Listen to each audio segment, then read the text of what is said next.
Hola, ¿qué tal? Les habla el Padre Ricardo Ábalos de los Misioneros Servidores de la Palabra. Hoy vamos a compartir con ustedes la vida de una mujer extraordinaria, la que ha sido considerada como una de las mejores filósofas del siglo pasado. Y no vamos a hablar de ella precisamente porque estemos dando clases de filosofía, sino más bien por el tema tan actual que en su momento ella llegó a abordar, que es el tema precisamente de la vida. Hablar de Gertrudis Elizabeth Anscombe, que así se llama, es hablar de una mujer de un carácter muy fuerte y que aborda temas, como ya lo mencionamos, pues de suma validez, específicamente en el campo ético y en el campo social. Hoy más que nunca este tema es tan actual porque vivimos un relativismo moral tremendo en el mundo contemporáneo. Hoy hacen falta personas que hablen de verdad de lo que es humano, no de lo que quisiéramos que fuera humano, sin engaños y mucho menos vacíos. Y Elizabeth, pues era así.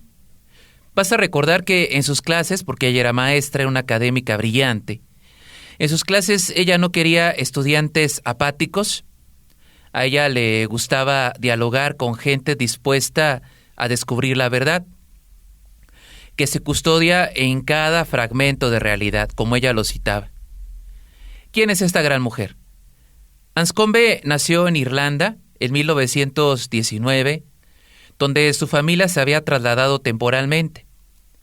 Ya de regreso a Inglaterra se graduó en 1937 y posteriormente continuó sus honores en el Colegio de Oxford, en el que por cierto estudió filosofía y se graduó en 1941.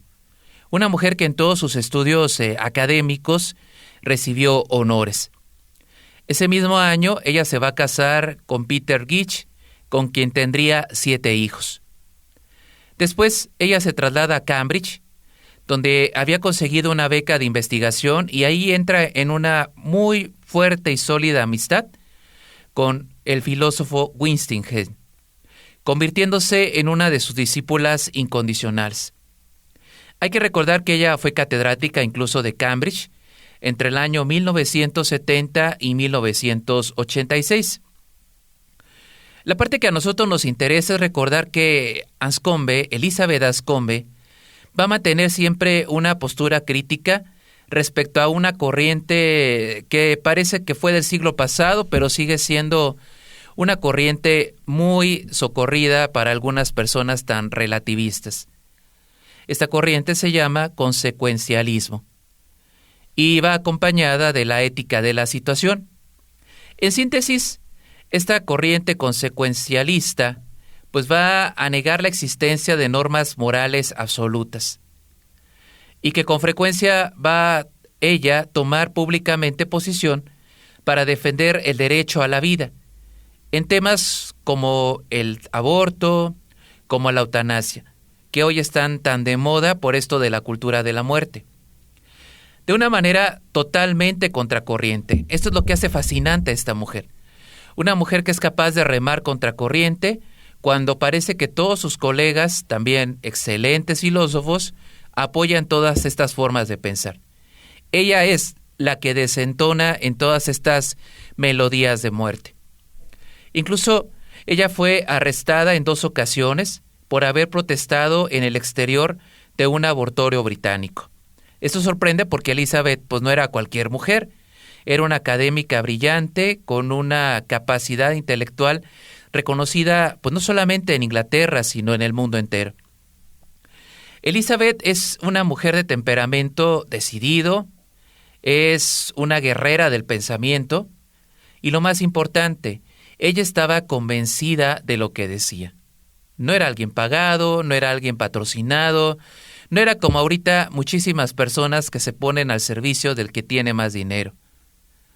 Un caso muy conocido, fue una cuestión que causó muchas ámpulas en muchos sectores de la sociedad, fue cuando se decidió en la universidad otorgar el título de honoris causa al presidente Truman,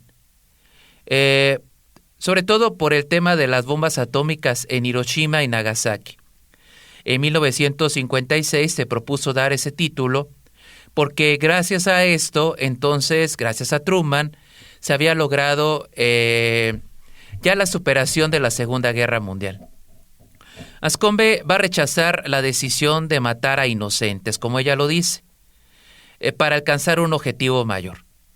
Como se dice por ahí, ¿no? Que dice que el fin justifica los medios, pero en este caso la cuestión es diferente. No se puede matar a inocentes para alcanzar un objetivo mayor, en este caso, ganar la guerra. Para ella era simplemente un asesinato en masa. Después de todo, Anscombe tenía la razón. El fin no justifica los medios. Los últimos años de su vida va a sufrir un accidente de coche y su corazón fue apagándose hasta que finalmente falleció en enero del 2001, siendo una anciana de 81 años y rodeada del cariño de su esposo y también de sus hijos. Elizabeth verdaderamente creía en verdades inmutables, esas que no se deben de negociar, porque al final, cuando se negocian esas verdades fundamentales y se ponen a votación a ver qué piensa la mayoría, entonces los humanos ya no son humanos, dejan de ser humanos y son peores que animales. ¿Cuánta verdad tenía Elizabeth Anscombe cuando mencionaba estas palabras? Y bueno, ¿qué reflexión podríamos sacar nosotros de esta mujer para nuestro siglo XXI? Me parece que mucho. Y sobre todo para todo aquel que aspire a ser un verdadero líder católico dentro de la sociedad. En los últimos años, la aprobación legal del aborto, que no es un tema nuevo para nosotros, ha cambiado radicalmente el panorama de lo que tendría que ser una auténtica democracia contemporánea. Hoy, hablar de una sociedad, establecer leyes en esta sociedad, es prácticamente ir en contra de lo que es el verdadero concepto de la democracia. En aras de un mencionado progreso y de tolerancia, como se menciona ahí, el caballito de batalla de la imposición de la ONU, son puestas a debate las más dispares, y ustedes utilizamos el término, antojadizas interpretaciones de los derechos naturales del ser humano. Y todo esto lo va dejando sin algún apoyo sólido, o si quieren utilizamos otra palabra, sin un toque de humanismo. Además, Elizabeth Anscombe vaticinaba que cada nación, esto sí lo repito porque me parece fundamental, ella vaticinaba que cada nación que legalizara el aborto se convertiría poco a poco en una nación de asesinos. Y lo repito otra vez, nación de asesinos. Para la mayoría de nuestros lectores quizás y nuestros escuchas, esta afirmación parecería muy dramática, exagerada quizás para algunos. Pero si observamos con detenimiento lo que está ocurriendo al interior de muchas democracias, incluida la de nuestro país, que para allá va, lo que la filósofa analítica de Cambridge afirmaba no está tan lejos de la verdad. Suicidio asistido, ¿qué más le echamos? Aborto, eutanasia, y así nos vamos. Todos estos son algunos de los frutos amargos de esa cultura de desprecio a la vida humana. Sería bueno recordar que toda cultura que se gloría de ser civilizatoria brota en última instancia de la mirada que se tiene sobre el ser humano. Y aquí sí habría que abrir el abanico, ¿verdad? Porque cuando hablamos de ser humano, estamos hablando de los más desvalidos, de las personas que están enfrente de nosotros, como dice el Evangelio, aquellos que cumplen su función de ser prójimo, o en otras palabras, aquellos que pueden parecernos incómodos y que quisiéramos quitar de nuestra vista para sentirnos más tranquilos, con más amor y más desenfreno a las cosas materiales. No es lo mismo, y esto sí, yo lo subrayo mucho, parafraseando un poco lo que decía esta gran filósofa. No es lo mismo una civilización cuyos derechos subjetivos se anclan en la dignidad de esa persona que otra que lo relativiza. no es lo mismo. El derecho al aborto o las nuevas concepciones de la familia o cualquier otro avance científico es dejado a la voluntad de la mayoría o de algunos que tienen la capacidad de poder manipular, engañar a la población para que la población entonces decida que el tema de la vida ya puede convertirse en una aprobación hacia la muerte, porque así lo ha decidido la mayoría.